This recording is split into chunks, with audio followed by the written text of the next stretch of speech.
todo tipo. Así que bueno, alerta epidemiológica por intoxicación, droga, envenenados. Habría 14 demorados ya. Después, Lili, cualquier cosa ampliamos esta situación. Sí, Acompáñenme que la voy a saludar a Florencia. Hola Florencia, ¿cómo estás? La doctora Arrieto. Bueno, en principio te saco del tema de la gente que ha fallecido y que, pero digamos, el consumo es impresionante, ¿no? Porque estamos hablando de consumos en gran parte de Lamba o de provincia de Buenos Aires y esto revela que hay un consumo diario importantísimo de cocaína en todos los partidos, o la mayoría. Sí, de hecho nosotros, perdón, hace tiempo dejamos de ser un país de tránsito. Si bien somos plataforma para llegar a Europa, junto con el puerto de Montevideo, también con Uruguay, parte de la droga que se exporta queda acá como medio de pago, como medio de transacción, y eso termina aumentando el consumo. Hace muchos años que estadísticamente venimos aumentando dramáticamente el consumo y me parece que hay un debate ahí por darse, más allá de la cuestión personal, sino qué hacemos con esta situación, entendiendo que el narcotráfico es un negocio altamente rentable y legal. Claro. Entonces eso va a llevar un contexto de violencia que parece que no en términos nacionales sino regionales habría que pensar en una plataforma de trabajo como para plantear algunas fallas, ¿no?, en el combate de tantos años que ha fracasado, evidentemente. Estamos hablando mucho de Rosario en estos últimos días, 24 muertes desde el comienzo de año, pero sin embargo el hecho de hoy, más allá de las muertes y de todo esto tan desagradable que está pasando en Provincia de Buenos Aires, revela justamente esto, ¿no?, que no solo es Rosario la ciudad del consumo y de la venta y del negocio ilegal, sino que también está instalado en cada municipio. ¿Vos estudiaste mucho eso? No, y aparte hay un tema que me parece que se podría analizar, creo que algún diputado provincial de Santa Fe en algún momento lo dijo. Todos sabemos, no porque tengamos alguna información específica que tengamos que aportar, sino cómo se mueve el estudio en los casos, en las entrevistas con las mamás, con chicos adictos, en la situación de las cárceles, que hay un montón de personas que en realidad nunca cae un narco, o por cada narco que cae el mini Perejil. que no deja de vender. Sí, el que vende en la última cadena. Pero esto hay que analizarlo en el marco de lo que pasó el año pasado o el año pasado cuando reventaron la 9 de julio, que es una villa de San Martín, que es una villa que en la jerga todos, digamos, quienes sabemos de seguridad o estamos en la seguridad, sin demasiados datos, se sabía que era como una villa blindada, en donde nunca pasaba nada, pero que ahí ¿Blindada o no protegida? Claro, en el sentido de que... ¿Por quién? Bueno, habría que investigar, la justicia tendría que saber por quién, que obviamente trasciende al narco. ¿Me explico? Para que haya un sistema de crimen organizado tiene que haber estamentos del Estado que estén contaminados. Entonces esa villa nunca pasaba nada. O sea, no había ni siquiera un ladrón que salía de esa villa o no había una situación de... Estaba blindada. No sabíamos si había comedores, si había chicos que necesitaban alimento. Nunca se sabía nada desde 9 de julio. Bueno, en un operativo que se hizo en una quinta en el conurbano oeste, ¿no?, noroeste, se detuvo a quien sería, y comillo porque la verdad que la información es la que trascendió, quien sería el que se administraba la distribución de droga, de cocaína, en ese lugar. Entonces, en ese marco, esto empieza a hacer los enlaces. ¿Y cuáles son las hipótesis que hoy estarían trabajando? Y también hablo en potencial porque no es que tengo la vocería, pero una es una disputa por el territorio, o sea, viene un narco... Se habló hoy en la cocaína adulterada que ese era uno de los motivos. Una de las hipótesis es, hay un narco que quiere este lugar, entonces le paga a los cortadores para que adulteren la droga. Entonces le envenenan, estos tipos ahora se va a armar una guerra, van a tener que correr si va a venir un nuevo narco con una nueva droga. O otra cosa que, teniendo en cuenta que todavía el fentanilo no está descartado en la combinación, estén probando lo que está pasando en Estados Unidos, que es una epidemia de fentanilo, que es una droga sintética, que es un opiáceo sintético que viene de China, que estén mezclando para ver cómo reaccionan y es que se hayan pasado de o cantidad. Que no sabes cómo, o sea, o que el combo no sabemos cómo reacciona el organismo y la están probando para ver si pega y la prueban, las ratas del laboratorio son los seres humanos. Entonces esas son las opciones. Fíjate que las dos se circunscriben a negocio. Total. ¿Qué te sugiere la frase del ministro de Seguridad, vos que trabajaste mucho en seguridad? Descarten la droga aquellas que lo tienen. Y es un control de daños lo que está haciendo. Indefectiblemente... está siguiendo la agenda, perdón. Es que no queda otra porque tenemos que evitar Hoy. que...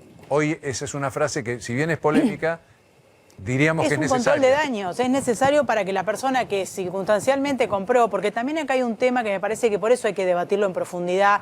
Estos disparadores sirven para ponerlos sobre la mesa, pero mientras que no pasa nada, todo se va complejizando, que tiene que ver con que Argentina judicialmente ha despenalizado el consumo, o sea, la demanda. ¿Qué significa? Que la Corte ha decidido que quien tenga consumo personal no tiene por qué ser criminalizado. Que me parece que es correcto, porque es una acción privada, ¿sí? Ahora, la oferta no la despenalizó. Entonces el consumidor va a un lugar en donde indefectiblemente ingresa en el sistema delictual, porque el que está vendiendo está cometiendo un delito. Entonces, si nosotros nos ponemos sobre la mesa todas estas aristas, incluyendo también, y tomando lo que le dijo la mamá, la ley de salud mental. Hemos sancionado una ley de salud mental para Suiza, cuando tenemos problemas y no tenemos lugares para que un chico, ni siquiera un menor de edad, imagínate un mayor de edad que se opone. Chano, yo siempre pongo el ejemplo de Chano, porque Chano salió bien, gracias a Dios. Perdón, pero Beatriz me hizo acordar mucho a la mamá de Chano. Que la mamá de Chano no lo podía controlar. No lo podía controlar. Vos imaginate que lo para un balazo policial, que también es todo lo que falló en el medio para que tenga que una 9 milímetros terminar parando un adicto. Pero ahora, si el mayor no se quiere internar, no, digamos, no da el consentimiento, no lo podés internar. Bueno, Beatriz dijo, no lo puedo dominar. Entonces vas a un juez. Y el juez dice, no, bueno, citemos al adicto. Y el adicto le dice que no. Claro. Y el juez tampoco se anima, pero no porque no quiera hacerse cargo, sino porque hay una ley que no lo respalda. Mañana bueno, claro, pasó con Maradona, con el Piti Álvaro. O sea, las personas que, si se hubieran aplicado los resortes preventivos y de tratamiento anterior, no hubieran llegado a esos extremos, se terminaron o muriendo o terminando con una obesidad mórbida como el Piti Álvarez porque no tuvieron respuesta del Estado. Florencia, déjame abrir a mis compañeros, a Lili y a Carlitos, que tienen preguntas para hacer. Quería preguntar, es que siempre tratan de llegar a detener a aquellos que tienen algunos poderes porque venden en el barrio, porque son los soldaditos, pero nunca se llega a las grandes bandas. ¿Cuál es el problema? O se llegan y después terminamos como en Rosario, que las liberan, le dan arresto domiciliario y siguen vendiendo, y pasa lo que pasó en Rosario también. A mí me parece que hay una realidad que es un poco en el diagnóstico coincido, más allá de todo, que dijo el ministro de Seguridad, que es hay una guerra que se ha perdido porque de los 80 a esta parte todo se ha sofisticado. Y lo que nosotros tenemos... Y han ganado terreno y se ha aumentado... Hoy tenemos a Colombia con alta cosecha de coca, tenemos Bolivia como un lugar muy importante de cosecha y procesamiento. Lo que quiero decir es, tenemos que poner las herramientas que un Estado como el argentino, que no es un Estado que tenga ni la tecnología, ni los presupuestos, ni los recursos, ni la policía, sobre la mesa para ver qué tenemos. ¿Y por qué digo esto? Porque enfrente tenemos un adversario que tiene armamento más sofisticado, que tiene inteligencia más sofisticada y que esto es un negocio. O sea, que ellos planifican el despliegue, el traslado, el cargamento con años de antelación y tiene cada elemento planificado aparte con el presupuesto. ¿No? Y aparte, bueno, por eso, con el presupuesto. Y aparte después tenés 50% de pobreza, porque el narco crece en la pobreza. Porque donde el Estado no llega, ni con el número de casa, ni con... Estamos viendo la villa ahí en lo que era San Martín y la parte de Loma Hermosa, 3 de febrero, que son... hay pasillos, hay construcciones, vas caminando por un lugarcito y te chocas con una construcción y doblás a otra. Yo recuerdo en el 2008 ingresar a Puerta de Hierro, la Villa de la Matanza. Claro. Y cuando se terminan todos los pasillos había un fondo despejado y decía bienvenido a Pacolandia. Entonces lo que quiero decir es, ¿qué tenemos nosotros como Estado para el combate? La gente ahí adentro que no puede decir nada, el que no está porque... Digamos. Nada, y es la capital del Paco. El Paco es lo que queda del descarte de cuando cocinás la cocaína, sacás la que queda en la olla, que rascás la olla, eso es el Paco. Claro. Entonces, lo que digo es, tenemos una complejidad muy grande, enfrentamos un enemigo poderoso, altamente capacitado para corromper, una policía mal paga, mal provista de sus herramientas, sin destino ni apoyo, y esto nos trasciende hace años, no es una cuestión de hoy ni del gobierno anterior, nos trasciende transversalmente.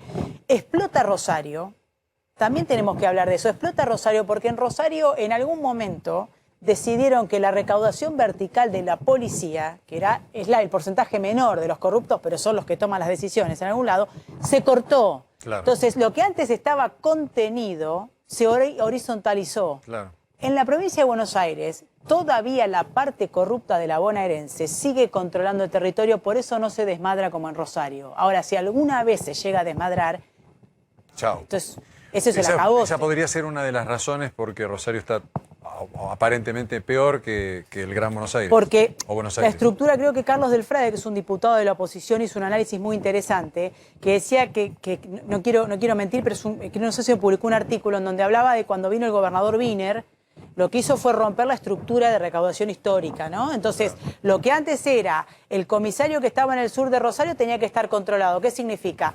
Vos te llevas tu parte, acá se vende droga sí, pero no quiero más de 10 robos ni un homicidio. Tenés 2 homicidios, te corto. Entonces era para arriba y yo me llevaba. Cuando vos cortás la cabeza de recaudación y de contención y administración del delito en el territorio, el comisario que antes respondía a alguien para seguir recaudando, ahora se cortó solo. Es tremendo. Y otro caso, antes que se Carlos... volvió un autónomo. Y ahí es donde emergen los monos. Empiezan a buscar carteles que sustituyan a la recaudación. Y otro caso, ahora Campolongo quiere hacerte una pregunta, pero otro caso es el hecho de que los narcos siguen manejando el negocio desde la cárcel. Sí, claro.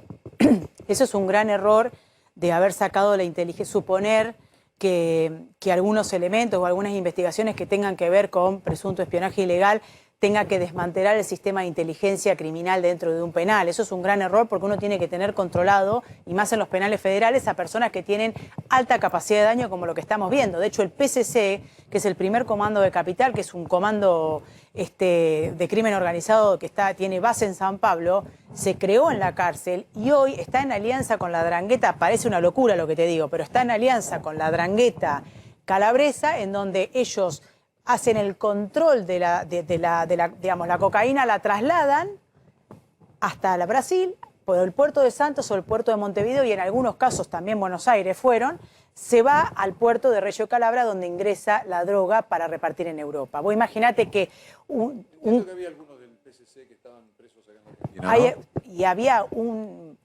Rocco Moravito. Claro. Estaba profugado, estaba escondido sí, en Uruguay y Argentina. Exacto. En Punta del Este vivía. Bueno, entonces lo que quiero decir es, no estamos hablando de alucinación, claro. Estamos hablando de complejidades con un Estado fundido que no tiene capacidad de reacción a la multimillonario dinero claro. que maneja con la planificación y la sofisticación del narco.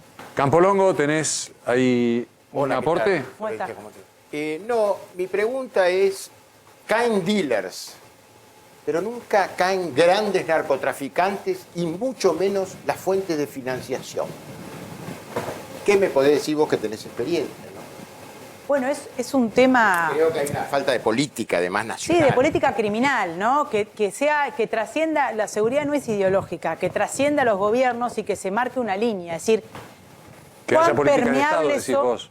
Exacto. ¿Cuán permeables somos como sociedad a que penetre el lavado del narcotráfico? Esa es la pregunta. Es decir, entonces vamos a lugares de mucho dinero. El otro día una consulta, digo, no voy a especificar, pero una consulta. Es decir, una persona entra a un country con $1.800.000 a comprar una casa. Okay, no está mal, digo, bárbaro, pero mínimamente el Estado, por protección, tendría que decir, bueno, origen de los fondos, ¿no? Que haya un sistema en donde yo pueda acreditar esto para evitar que sea dinero. Florencia, el casamiento de los narcos el otro día, que lo pagaron todo en efectivo. Ayer nos decía un secretario de seguridad de Rosario, de Santa Fe, que no piden facturas, nada, o sea, van directamente. Entonces, tenemos tenemos el 40% de la población trabajando en negro, tenemos una alta permeabilidad al negro, también tenemos un Estado que te ahoga con impuestos, entonces te promueve el negro y ahí es donde crece el narco. El narco crece en la pobreza utiliza las villas para enfriar la droga. Ellos necesitan lugares en donde el Estado no va a entrar en su fase luminosa. El control territorial lo tiene la seguridad. Entonces ahí pacta con el que tiene el control de ahí y enfría lo que tiene que distribuir, que después compra. Es lo que decía el doctor. Tenés distintos, digamos, si vos querés de la buena vas a gastar $15.000 pesos en un gramo, pero no va a haber ningún corte. Después el que tiene 200 pesos va a comprar lo que pueda y ahí es donde todo se va deteriorando también. ¿Cómo te imaginás ahora, Florencia, a los intendentes de los partidos en donde vivían estas víctimas, ¿no? En donde se sabe que vendían droga y todo lo demás? En este momento, ahora, por ahí nos están mirando. ¿Qué está pasando con ellos? ¿De qué hablan? Porque no pueden no estar al tanto de una situación así. Esto es muy difícil. Yo lo hablé muchísimo con respecto a San Martín, pues San Martín es el enclave de la cocaína de la provincia de Buenos Aires, que va para abajo, para arriba. Entonces lo que digo es, no podés no saber. Eso no te hace cómplice. ¿no? Claro. Eso no te hace cómplice. Y está bien, arranquemos por ahí, porque si no estamos todos. Hay que detener a esa situación. Pero veamos cuáles son las herramientas con las que vos contás, que obviamente el municipio no maneja la seguridad, ¿no? San Martín es una parada muy necesaria para ascender en la policía bonaerense. Ah, mira. San Martín y La Matanza. Entonces lo que digo ¿Querés es... que te pregunte por qué? ¿Me lo querés contar vos? Porque no necesitas ser experto. Entonces lo que quiero decir, a mí alguna vez un ex ministro que no voy a nombrar porque, bueno, fue una charla privada, me dijo, yo en algún momento tuve miedo que me venga un general, un comisario general, me teme un balazo en el medio del ministerio y que me haga pasar por suicidio. Es la primera vez en mi vida que tuve miedo. Entonces, ¿eso hace a la policía bonaerense toda corrupta? No. Hay un 20% que es corrupto, hay un 20% que es honesto y hay un 60% que se acomoda. Nosotros tenemos que ir por ese 20% que tiene el control del territorio estratégicamente en distintos lugares, que permite, junto con una parte de la política y de la justicia, que esto crezca.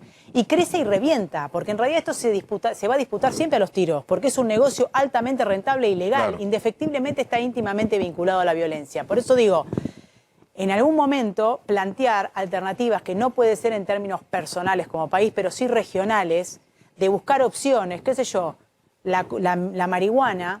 Hoy tenemos gente que está habilitada a tener una planta en su casa, pero también siguen secuestrando al que es el cargamento. Entonces, ponernos de acuerdo y decir, legalicemos para descomprimir la violencia, utilicemos esa plata que se gasta en el combate, que evidentemente no resulta en la prevención, información, es importantísimo lo que hizo el doctor hoy. Mirá, te falla esto, si consumís esto, la cantidad, la calidad, el cómo, el cuándo. Nadie está fomentando. Yo en lo personal soy antidroga, a mí me descompone este olor a marihuana, pero en mi posición pública tengo que buscar opciones que nos permitan una salida lo mejor posible para la ciudadanía sin que sea una montaña de cadáveres. Entonces digo, es un tema complejo que hay que tratarlo de manera compleja y me parece que una forma de empezar, por lo menos en la provincia de Buenos Aires, es que al ministro de Seguridad lo respalde la legislatura. ¿Qué significa? Que tanto la oposición como el oficialismo decidamos que esa persona va a llevar adelante un combate que los bonaerenses en su totalidad han decidido. Porque mientras que haya, viste, esa cuestión de pelea, y lo digo como opositora, mientras que no haya tenga esta apoyo, cuestión, es muy difícil salir porque siempre va a suceder algo. Florencia Rieto,